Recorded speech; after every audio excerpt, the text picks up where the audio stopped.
Hi you guys, it's T.A. Megan and we're still reading for Women's History. What would she do? Yesterday we read about Ada Lovelace, supercomputer whiz.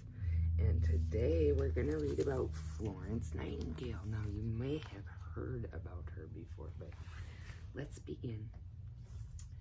Florence Nightingale, trailblazing nurse. Florence Nightingale is famously known as the Lady of the Lamp because she visited hospital wards with her lamp held up high. But did you know that before Florence, nursing was a profession that the public looked down on? She changed all that, founding modern nursing, setting standards for sanitation and improving healthcare for all people. There is no way of knowing how many people she helped to make and feel better. Named Florence Nightingale, born May 12, 1820, and died August 13, 1910, aged 90. What a nice long life. Nationality, British, profession, nurse, and statistician. Florence Nightingale, who was actually born in Florence, Italy, was the younger daughter of two rich, cultured socialites. Her Cambridge-educated father taught her and her sister Parthenope. They learned math, philosophy, history, and a bunch of languages too. They were lucky, lucky girls. Girls didn't usually get such top-notch education in the early 19th century. They were both a prize catch for any man who wanted a wife, except Florence believed that God wanted her to be a nurse, and if she were a wife, then that's all she could ever be. Rich Victorian wives weren't allowed to work, so she turned two men down on their proposals. There was another problem. In early Victorian times, nurses had a bad reputation. Most weren't trained, and the hospitals in which they worked were filthy. Florence's parents didn't approve, but after she went to Germany to train as a nurse and returned to care for her father, he changed his mind. Florence was a natural, so she promptly got a nursing job in London. In 1854, war broke out between Britain and the Russian Empire in the Crimea. I've heard this word, and now that I'm looking at it, I can't read it. Sorry about that. We got interrupted again. So I was trying to read a word that I knew. Here we go.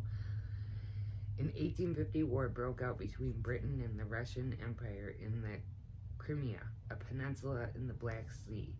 Across the water, injured soldiers were being cared for in terrible conditions. Nurses were urgently needed to help. There were no female nurses in the Crimea, but that didn't stop Florence. She found 38 volunteers and trained them, and they set sail. When they arrived at the British hospital in Scutari, which is now an area of Istanbul, Turkey, Florence was horrified. Oh, the conditions were appalling. The wards were filthy and overcrowded. Rats, cockroaches, and lice spread disease. Meanwhile, patients were dying from typhus, typhoid, cholera, and dysentery, and so were the staff. Yet even though Florence and her nurses cleaned the hospital and washed everything in, still the soldiers were dying in the hospital. Even more astonishingly, more were dying in the hospital than on the battlefield. Why? The mystery was solved when it was discovered that the hospital was built on top of a rotten sewer, which meant that the water was infected. When the sewers were clean, survival rates leaped upward. Florence's efforts had brought results at last.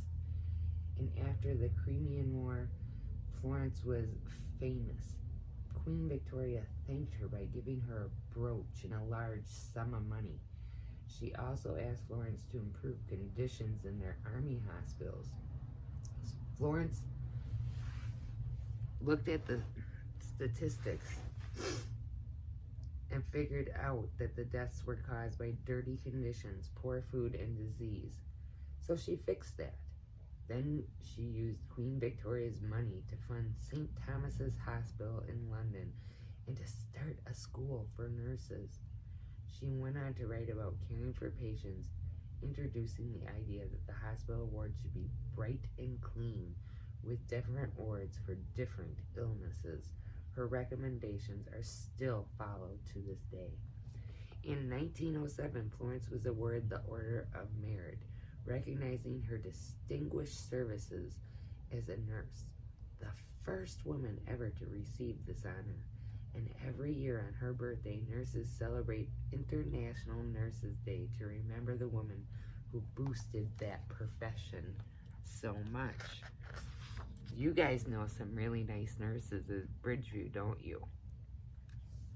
Kind of miss seeing them, don't you?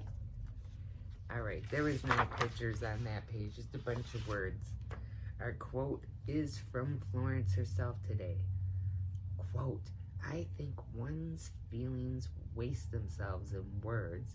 They ought to all be distilled into actions which bring results. Unquote. Here's our question. What would Florence do?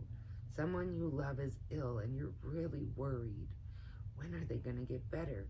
You hate to see them so sick, and besides, you miss spending time with them. What would Florence Nightingale do? The answer? This is a no-brainer. Florence Nightingale was probably the world's most famous nurse, so she would try to make them feel better. If she had to go to school like you, this might mean visiting them after school or on the weekends. Perhaps she would take long board games or books. Maybe she'd just sit and chat, but she'd do whatever she could to make her patients feel happy and hopefully healthy soon. There's our picture of Florence.